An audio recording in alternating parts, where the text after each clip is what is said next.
తాకట్టులో ఉన్న బంగారం అమ్మాలనుకునే వారి ఇన్ఫర్మేషన్ ఇస్తే దాని వాల్యుయేషన్ బట్టి మీకు కమిషన్ కూడా ఇస్తుంది గోల్డ్ హబ్. నమస్తే, వెల్కమ్ టు మనం టీవీ. నేను మీ ప్రియాంకారావు. ఈ రోజు మనతో పాటు చలసాని శ్రీనివాస్ గారు ఉన్నారు, వారితో మాట్లాడదాం. నమస్కారం సార్. నమస్కారం అండి, అందరు నమస్కారం. సార్, ప్రజెంట్ ఏపీ సిచ్యువేషన్స్ చూస్తుంటే గనక ఎలక్షన్స్ అయిపోయినాయి, పోలింగ్ అయిపోయినా సరే ఇంకా గందరగోళ వాతావరణం అనేది ఇంకా కొనసాగుతుంది. రీసెంట్ గా చూసుకుంటే ఇప్పుడు పిన్నెల్లి అరెస్ట్ వ్యవహారం కూడా ఈ రోజు ఒక హాట్ టాపిక్ గా మారింది.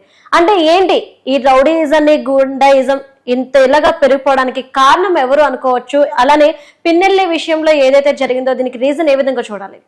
ఒకటండి, రాష్ట్రంలో ఆంధ్రప్రదేశ్ రాష్ట్రంలో కానీ దేశంలోనూ కూడా ప్రతిసారి ఎన్నికల విషయంలో గొడవ జరుగుతూ ఉంటాం.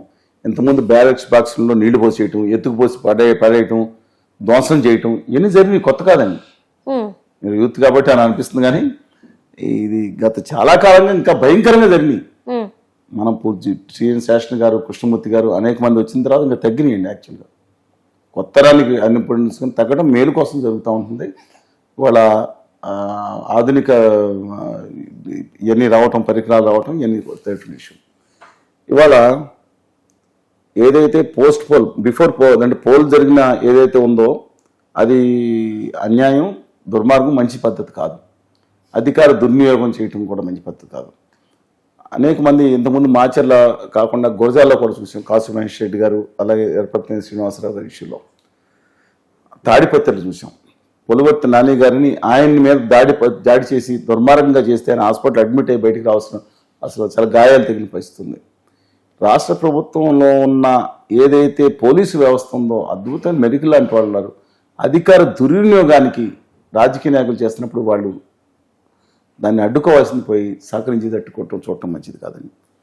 ఇక మీరన్న పిన్నెల్లి రామకృష్ణారెడ్డి గారి ఇష్యూ ఎప్పుడు జరిగింది? అది ఎలక్షన్ రోజు జరిగింది. మొత్తం 9 సంఘటనల బ్యాలెట్ పడగొట్టిన సంఘటనలు జరుగుతున్నాయి. అందులో ఈయన ఎమ్మెల్యేగా ప్రత్యక్ష పాత్ర పోషించింది ఈయనున్నారు. మిగతా 9 చోట్ల, మిగతా జిల్లాల్లో కూడా ఇక్కడ కూడా జరిగింది. ఇక్కడ కూడా 6-7 సంఘటనలు జరిగినట్టుంది. దాంట్లో డిఫరెంట్ ఐడెంటిఫై చేయాలి, వాళ్ళందరినీ కూడా ఖచ్చితమైన శిక్ష వేయాలి. అక్కడ మన శిక్షాక్షమితి ప్రకారం 7 సంవత్సరాలు కఠిన శిక్ష పడే అవకాశం ఉంది. పైగా ఇంకా దారుణం ఏంటంటే దాంట్లో నంబూరు సాంబశివరావు వ్యక్తి అడ్డుకుంటాం కూడా వీడియోలో చూశారు.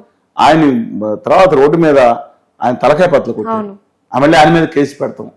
ఎంత దుర్మార్గానికి ఇదండి, ఎంత తెగిస్తున్నారండి. ఇది నేను ఇప్పుడు ఆ తాడిపత్రిలో ఇప్పుడు అనేక చోట్ల అధికార పక్షం చేసింది, ఒక చోట ప్రతిపక్షం చేసింది. వాళ్ళ ఆ అభ్యర్థి ఇంటి మీదకి వెళ్ళిపోయి ఇంట్లో మహిళలందరినీ పక్కబెట్టి పైకి వెళ్ళిపోయి జెండా ఎగరేసారు. అలాంటివి కూడా తప్పే. మనం నిర్ద్వందంగా, ఎందుకంటే మనకు నచ్చింది మనకు నచ్చితే రేపు పక్కన అదే చేస్తాడు. భౌతిక దాడులు చేసేవాళ్ళు నీచ నికృష్టులు, అధమాధములండి. చేత కాని వాళ్ళే ఇలాంటి పనులు చేస్తారు. కులాలని, మతాలని లేకపోతే ఇంకో దాన్ని అడ్డం పెట్టుకుని భౌతిక దాడులు తెగబడతాం. ఏముందండి దీనికి? తమ ఇచ్చు కోసం భౌతిక దాడులు చేస్తారు. ఇది దుర్మార్గం. భౌతిక దాడులు చేసే వాళ్ళని ప్రజలు అసహించుకోవాలని నేను చెప్తున్నాను. సార్, ఇందులో ఇంకొక మరొక విషయం, చెప్పులు పెట్టుకోండి మీరు. ఇప్పుడు కేజ్రీవాల్ గారిని, నిన్న కనయ్య కుమార్ గారిని ఢిల్లీలో, ఇది ఒక చేతగారి వాళ్ళు చేసే పని అండి. అంటే తమ అహంకారం, తమ బుర్రలో గుజ్జు లేదని, మిగతాది లేదని, తమ అహంకారం ఉందని చూపించుకోవడం దుర్మార్గం కదా. ఇలాగ పిన్నెల్లి రామకృష్ణారెడ్డి గారి ఇష్యూలో కూడా చెప్తున్నానండి. ఇంతకుముందు చూశారు, కాసు మహేష్ రెడ్డి గారు మాట్లాడితే అన్యాయం జరిగిపోయింది, పోలీసులు దుర్మార్గం జరిగిపోయింది అన్నారు. మీ వరకు వస్తే తెలిసిందండి. ఇంతకుముందు నిధి నిర్ధారణ కమిటీ అని విజయవాడ నుంచి కొంతమంది ఎమ్మెల్సీలు బయలుదేరి వస్తే వాళ్ళ కార్ల మీద దాడులు చేసి ఆ ఐరన్ గొట్టాలతో అద్దాలు పెడిచి వాళ్ళ లోపల కూడా పెడిచి వాళ్ళని గాయపరిచి లేదని చేయడానికి ప్రయత్నించినప్పుడు అప్పుడు బాధ అనిపించలేదా? అధికారం ఇవాళ మీ చేతుల్లో ఉంది కదా అని దుర్వినియోగపరిస్తే లేనప్పుడు మిగతా వాళ్ళు దుర్వినియోగపరుస్తారు. అందుకని నేను చెప్తాను, వ్యవస్థను కాపాడండి, అవి మిమ్మల్ని కాపాడతాయి. మరొకసారి చెప్తున్నాను, ఇవాళ మన అధికారంలోకి వచ్చాను, మనం చేస్తే తాడిని తలదనేవాడు, వాడిని తలదనేవాడు ఇంకోటి ఉంటాడండి. అందువల్ల చాలా ప్రమాదకరమైంది ఇది. భౌతిక దాడులు కానీ, దుర్మార్గం కానీ తక్షణమే అరికట్టాలి. అలాంటి వ్యక్తులు, రామకృష్ణారెడ్డి గారు ఒక ఎమ్మెల్యే, దాంతోపాటు ఇంకో చోట 9 సంఘటనలు జరిగినాయి. ఎవరున్న సంఘటనలో ఖచ్చితమైన శిక్ష వేసి వాళ్ళు అలా చేయకపోతే మళ్ళీ రేపొద్దున అయిపోతారని ఇంకోటి కూడా చెప్తున్నాను. రామకృష్ణారెడ్డి గారు మాట్లాడతా అవతల క్యాండిడేట్ 4-5 చంపేశాడు, కావాలంటే శిక్ష పడిందో చెప్పుకుంటా ఉన్నారు. పూర్తి శిక్ష పోస్ట్ పోన్ చేశారు. ఏదో మేము అవతల కూడా సపోర్ట్ చేసిన పని. అందుకని రాష్ట్రం అంతా తిరిగితే మేమేం చెప్పేవాడిని, ఈ ఫ్యాక్షనిస్టులు ఓడించండి అన్నాం, అవినీతి పనులు ఓడించండి. అంటే నీకు నచ్చితే ఇవాళ ఒక వ్యక్తి 10 మందిని చంపేశాడు, అవతరాన్ని వ్యక్తిని చంపేశాడు, 5 మంది చంపినట్టు బెటర్, 10 మంది చంపినట్టు బెటర్. ఏంటండి ఇది? నేను అన్నమాట బాధ కలిగి ఉండొచ్చు, అక్కడ తప్పని పరిస్థితిలో వాళ్ళకున్న ఆవేదన వాళ్ళ కుటుంబాలను కోల్పోయిన అది వేరే విషయం మాట్లాడడం. కానీ అవినీతి పనులను ఓడించండి. మీ నియోజకవర్గాల్లో నీతి నిజాయితీని బతుకుతున్న వాళ్ళని మీ నియోజకవర్గం గెలిపించండి. రాష్ట్రం అంతా 25 సంవత్సరాల నుంచి 15 ఎన్నికల నుంచి రోడ్లమ్మడి తిరుగుతా, మొన్న కూడా రాష్ట్రాలు తిరిగి వచ్చాం కదండి. ఎక్కడండి శ్రీకాకుళం ఇచ్చేట్ల ఇచ్చేపురం ఎక్కడ, పాడేరు ఎక్కడ, లేకపోతే అంతకుముందు నేను వచ్చింది అంతపురం హిందూపురం ఎక్కడండి, రాష్ట్రం అంతా ఎక్కడ? రాష్ట్రం తిరిగి పోస్టర్లు వేసుకుని హోర్డింగ్స్ పెట్టుకుని మంచి వాళ్ళకి ఓటేయండి, నిజాయితీ పనులకు ఓటేయండి అండి. మీరేమో దుర్మార్గుల్ని మర్డర్ చేసిన తీసుకొచ్చి ఇక్కడ కెమెరాల ముందు పెట్టి 5 గంటలు చూపిస్తారు. వాళ్ళు శాంతిమూర్తులు మహాత్మా గాంధీ గారి వారసుల కింద ఏమవుతారని ప్రజలు కూడా. అందుకని నేను కోరుకుంటున్నాను ఇలాంటి వాళ్ళు కఠిన శిక్ష పడాలి. ఇంకొకటి కూడా చెప్తున్నాను, మీరు అక్కడ మీ నియోజకవర్గాలు ఎవరు, నేను చెప్పింది అత్యధులు రుచించినా రుచించకపోయినా 10 సంవత్సరాల తర్వాత ఈ వీడియో మీరు వేసుకోండి, స్పష్టంగా తెలుస్తుంది. 2019 తర్వాత ముందు కంటే తర్వాత మేము గట్టి ఉద్యమం చేసాం ఆంధ్రప్రదేశ్ హక్కుల కోసం. మేజర్ మీడియా వేయలేదు. అది తెలియని అధ్యాయులు కొంతమంది మాట్లాడతారు. జగన్మోహన్ రెడ్డి గారు వచ్చి 45 రోజులని కలెక్టరేట్స్ మొదలు పెట్టాను 50 మందితో. చూసుకోమని వెళ్ళమనండి చరిత్రలోకి. ఎప్పుడు వెనక ఎంజాయ్ చేయలేదు. అందుకని మేము ఖచ్చితంగా చెప్తున్నాం, ప్రతి ఒక్కళ్ళకు కూడా ఆలోచించండి. మీ నియోజకవర్గంలో ఇండిపెండెంట్ అన్న ఒక రిటైర్డ్ మాస్టర్ ఉంటారు, లేదంటే ఒక జర్నలిస్ట్ ఉంటాడు, ఒక సంఘ సేవకుడు ఉంటాడు. మీ లిస్టులో, మీ కులం లిస్టులో, మీ మతం లిస్టులో, మీ డబ్బు లిస్టులో ఉండకపోవచ్చు, కానీ మీరు ఓటేస్తే మునిగిపోదు. మీ ఓటు అమూల్యమైనదిగా భావించబడుతుంది. వాళ్ళకి అందరూ కలిసి 30,000 వేసారు. నెక్స్ట్ టైం ఈ పార్టీలు ఈ ఫ్యాక్షనిస్ట్కో ఈ డబ్బులు నాడికి ఒకటి ఎందుకు 30,000 అంటే ఇతనే 100 కోట్లు వర్త కదా, ఇతనికి ఇద్దాం, మంచివాడికి ఇద్దామని చెప్పి సంస్థ బాగుపడుతుందండి. ఏ రాయితే ఏంటంటే పొల్లూరు కొట్టుకున్నాను. ఇప్పుడు నేను ఇక్కడ కూర్చుని నేను తెలుగుదేశం వాళ్ళని తిట్టాలి, లేకపోతే వైకాపా వాళ్ళని తిట్టాలి, లేదా కళ్యాణ్ బాబు గారిని ఫ్యామిలీ గురించి మాట్లాడాలి అనే దిక్కుమాల సంస్కృతితో కొంతమంది వెళ్ళిపోయారు. తప్పండి అది.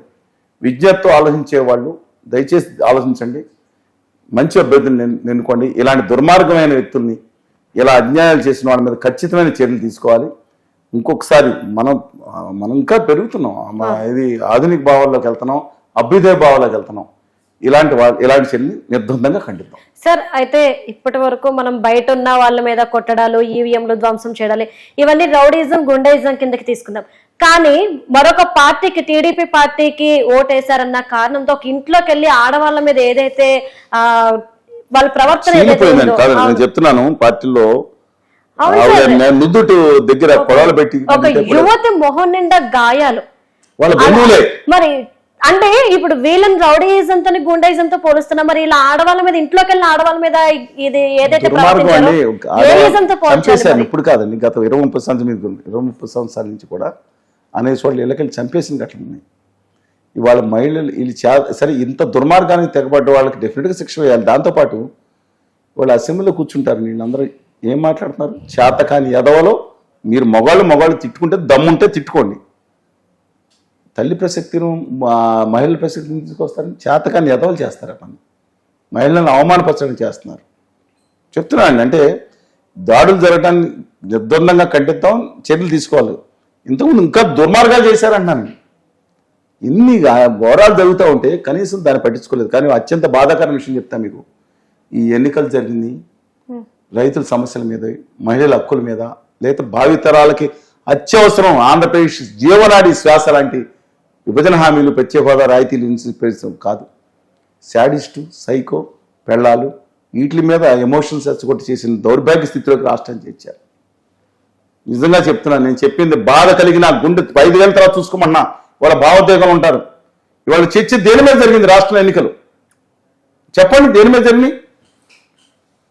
ఇవాళ మీరు 2019లో ప్రత్యేక హోదా జరిగింది, 2014 రాష్ట్ర విభజన జరిగింది, అన్యాయం జరిగిందండి. 2009లో మహాకూటమి జరుగుతుంది, దాంట్లో వచ్చి ఈ కార్యక్రమాల మీద మేము ఇస్తున్నాము, లేదంటే ఆయన కరెంటు పెంచుతున్నారు, నేను సంక్షేమ పథకాలు. 2004 ఏం జరిగింది? విద్యుత్ మీద దుర్మార్గం జరిగింది, గవర్నమెంట్ మారాలి. 1999 జరిగింది, అభ్యుదయవాదం మీద మేము వాజ్పేయి గారు రాబోతున్నారు, ఈ రాష్ట్రానికి దేశానికి మేలు చేయబోతున్నారు, దాని మీద వేయండి. ఈ విధంగా ప్రణాళికలు పెట్టాం. మేము క్వాడ్రాంగిల్ రోడ్లు డెవలప్ చేస్తున్నాం, దాని మీద ఎన్నికలు జరిగినాయి. అంతకుముందు ఎన్నికలు జరిగినాయి, లేదా పీవీఎస్ సంస్కరణ మీద జరిగినాయి. అంతకుముందు 89 ఏం జరిగినాయి? విశ్వనాథ్ ప్రతాప్ సింగ్ గారు ఇలా పోవాల్సిన కొత్త తరం రావాలని జరిగింది. 84 చూశారు. 40-50 సంవత్సరాలు జరిగిన ఎన్నికలు భిన్నంగా వాళ్ళ ఆంధ్రప్రదేశ్లో జరిగింది. దౌర్భాగ్యకరమైన పరిస్థితులు తీసుకెళ్లి భావోద్వేగాలు రెచ్చగొట్టి సైకోలు, శాడిస్టులు, పెళ్ళాలు ఇవన్నీ పెట్టుకుని దీని మీద ఎన్నికలు జరిపేంత దౌర్భాగ్య స్థితికి వెళ్ళిపోవడం చాలా దురదృష్టకరం. తమ హక్కుల కోసం, ప్రజల ఆత్మగౌరవం కోసం, ఆంధ్రుల కోసం, తమ ప్రజల ఆత్మగౌరవం కోసం ఏదైతే మేము పోరాటం చేస్తున్నామో దాన్ని పట్టించుకోవాల్సిన అవసరం ఉందండి. మేము కాడి పడేది చూద్దాం ఏం జరుగుతుంది. Right, thank you so much sir. నమస్కారం అండి.